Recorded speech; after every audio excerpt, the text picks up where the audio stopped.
Ao Por Dentro do Budismo, um documentário para apresentar essa religião indiana baseada nos ensinamentos de Buda que há décadas se perpetua pelo mundo, mas mesmo assim tão pouco se sabe e tão pouco se fala, mais especificamente como ela é aqui em Curitiba. E para isso contamos com a ajuda da comunidade Zen Budista de Curitiba e da Zen do Curitiba, que são referências no assunto.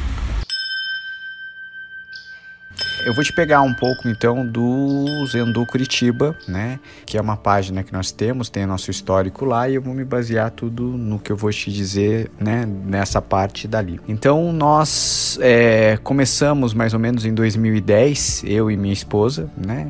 Meu nome é Ryuzan, meu nome budista, e da minha esposa, que é Mui. E nós somos praticantes desde 2006, mais ou menos. Por volta de 2010, nós abrimos então um espaço na nossa própria casa de práticas, né, de Zen budista, práticas Zen budista no caso do Zazen, né? Só que não ficou aberto, né, tanto ao público por ser em nossa casa. Então a gente demorou um pouquinho até que a gente em 2013 conseguiu abrir um espaço de prática, né? E em 2012 eu recebi os preceitos laicos da Monja Koen, né? Em 2006 eu era orientado, né, pelo Sokan da época, Saikawa Hiroshi, que era o responsável pela América Latina. Então, em 2012, e daí eu fui ordenado, né, com preceitos laicos pela Monja Koen. E daí a gente, em 2013, então, abriu esse espaço, e daí a partir disso, a gente foi, até que a gente, em 2015, conseguiu uma parceria com a pequena sala de yoga, e onde que a gente conseguiu se restabelecer. Em 2020, nós abrimos, então, o nosso espaço, né, devido à pandemia e devido à saída da pequena sala, que eles resolveram voltar para o antigo espaço, nós permanecemos no local onde era a pequena sala de yoga, e continuamos até o momento. Então é isso. Então nós temos mais ou menos uma história de mais ou menos 10 anos. E nós somos de Curitiba, né? Então por isso nós conseguimos nos restabelecer. E na época, quando nós conhecemos a Monja Koen, né, que é a que nos orienta, ela era a Monja Koen que, né, saía na rua e ninguém conhecia. A gente chamava para fazer palestra dela, tinha 20 pessoas no máximo, né? E totalmente diferente hoje da Monja Koen quando se fala hoje, né? Então, na época, ela era uma monja que hoje, quando eu dou uma palestra, eu chamo muito mais pessoas para me ver do que quando ela vinha de São Paulo para nos orientar, né? Como tem toda essa mudança. É muito engraçado isso até, né?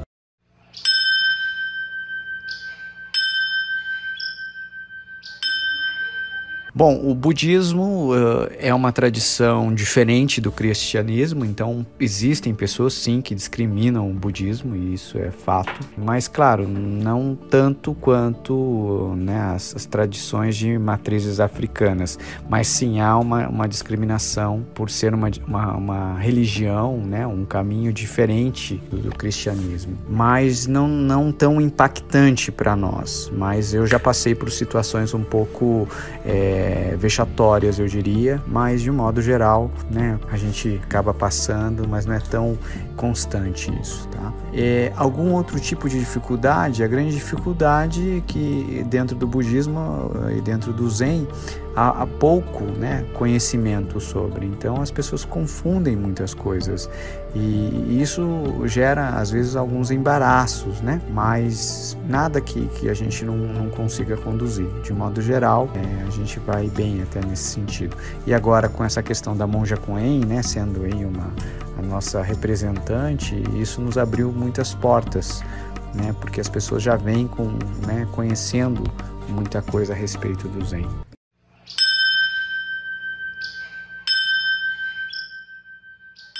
O Zen, ele é muito tímido, eu creio, assim, né? Mesmo tendo toda uma expoente que é a Monja Koen, o pessoal que procura o Zen é tímido, eu diria. Até por quê? Porque é uma prática um pouco mais austera, né? Que nós vamos sentar em meditação, com as pernas cruzadas, em torno de 20 a 40 minutos, né? Então, a própria prática em si, ela passa a ser uma um funil, né, de quem realmente pretende adentrar esta prática, né? Vai precisar, num primeiro momento, né, a intenção de querer ficar, né? E a gente passa por muitas coisas. Então, assim, o pessoal que vai é receptivo, sim. O pessoal que fica, né, e daí já é bem selecionado. Eu diria bem selecionado. Por quê? Porque são muito poucos, né, que perpetuam, vamos chamar assim.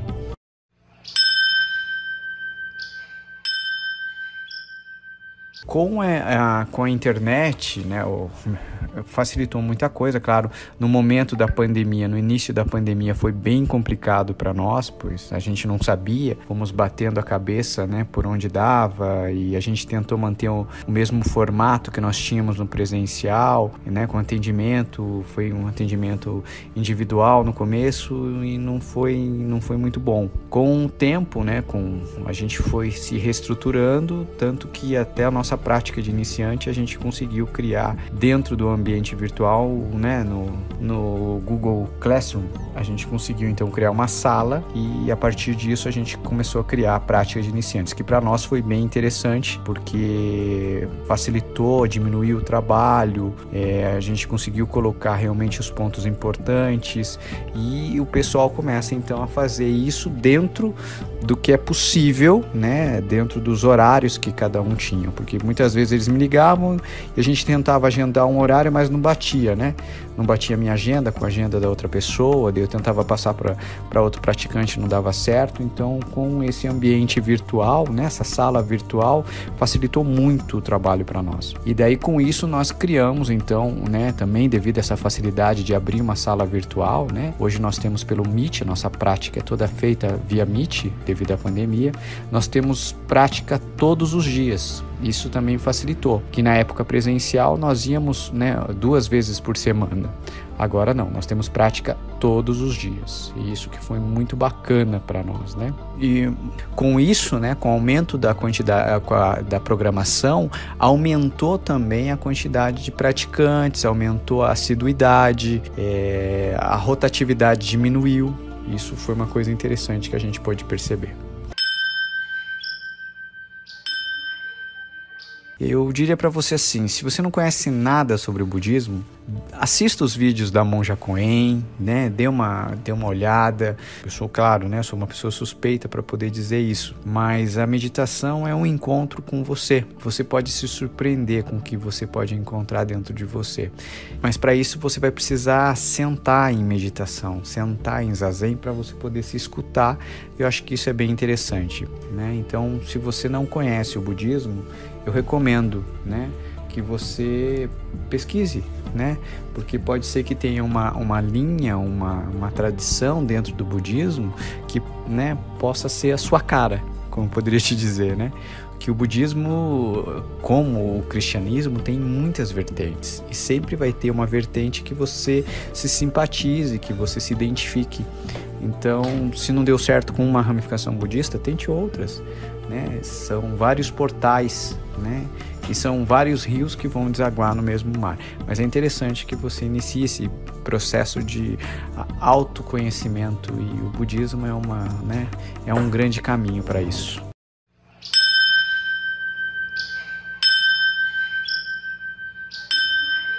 O Zen ela é uma escola japonesa. O budismo ele nasceu na Índia, depois foi para a China e da China ele foi para o Japão. É no Japão que originou-se esse nome Zen. A prática central na escola japonesa do Zen é a meditação sentada. Aqui em Curitiba, como é que funciona? O monge Leonardo, que é o responsável pelo nosso centro de prática, ele começou a praticar em 98 em um lugar chamado Centro de Estudos Budistas Bodhisattva Paramita, que depois virou o SEB, que é bem famoso até hoje, que é focado no budismo tibetano.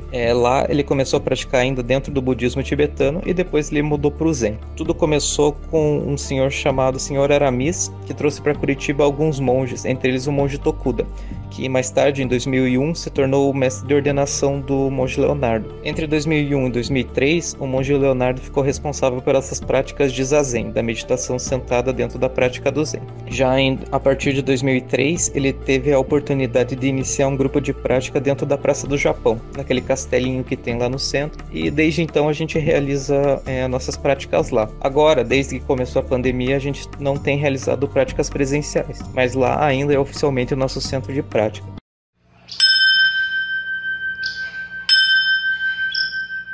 O budismo, ela é uma religião que trabalha com a questão da mente. É basicamente você treinar sua mente para ela se adaptar aos problemas da vida. Não o contrário, não é tentar modificar a realidade para se ajeitar a você. Então, cedo ou tarde, alguém vai ter o mesmo insight que Buda teve, provavelmente, e vai procurar alguma resposta para tentar diminuir essa angústia que a gente sente perante a vida, de que às vezes parece que tudo tá dando errado, parece que às vezes nada funciona do jeito que eu quero. Você vai parar de... esse questionamento, essa briga que você desenvolve com várias coisas na tua vida, principalmente no cotidiano, essa pergunta é que te leva à prática budista, de certa forma. Caso você tenha essa angústia, esse problema, esse sofrimento com essas questões da sua vida, pode procurar a gente que a gente te explica um pouquinho melhor o que Buda fez para resolver essa questão. Eu diria também que Buda não é nenhuma entidade divina, ele não é nenhum deus, então caso você seja de outra religião, não se sinta mal em praticar com a gente, tá? Porque a nossa prática é totalmente diferente do que muitas vezes se acha, se pensa.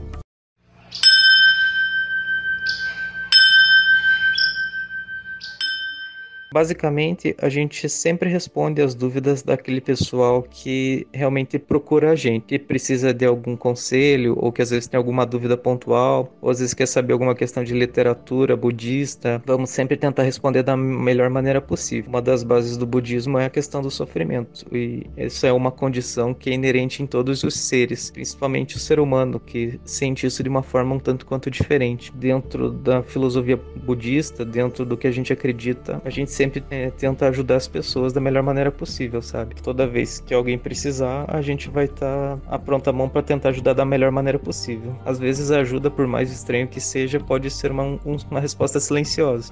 Isso varia de caso a caso, mas a intenção de ajudar está sempre presente.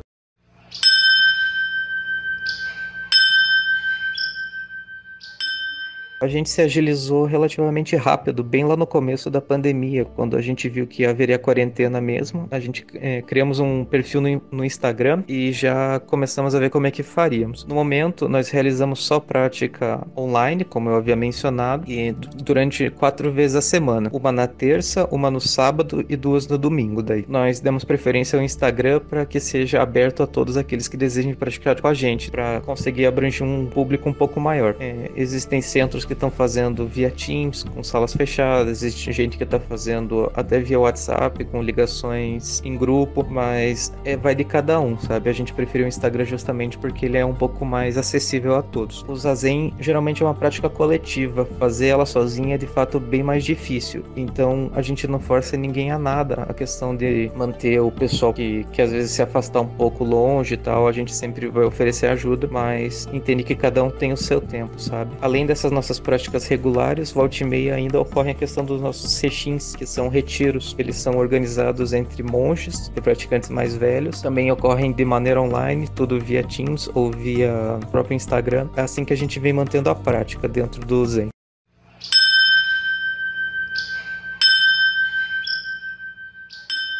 Preconceito no quesito de perseguição assim é bem raro, principalmente porque praticantes budistas no Brasil são muito escassos, é muita pouca gente.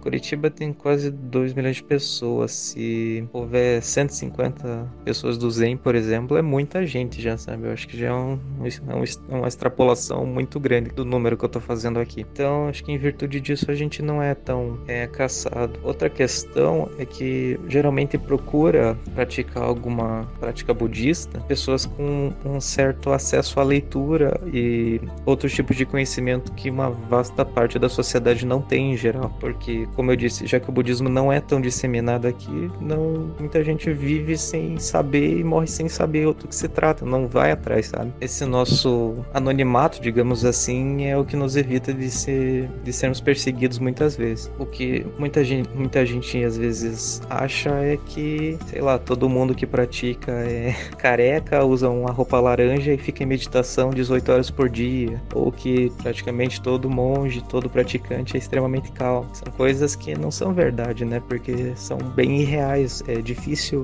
você encontrar pessoas nessas duas condições, ou que fica 18 horas em meditação, ou que nunca passa nervoso. São coisas assim menores, digamos assim, sabe? Não nada muito severo. De qualquer maneira, ainda são preconceitos, né? Mas nada que a gente possa se queixar muito. Em geral, é bem tranquilo praticar o budismo. O único problema mesmo é às vezes é pouca gente para compartilhar alguma experiência ou realizar alguma prática um pouco mais ampla. Mas isso a gente geralmente conserta com meios online ou coisas do gênero. Nada que não dê para resolver.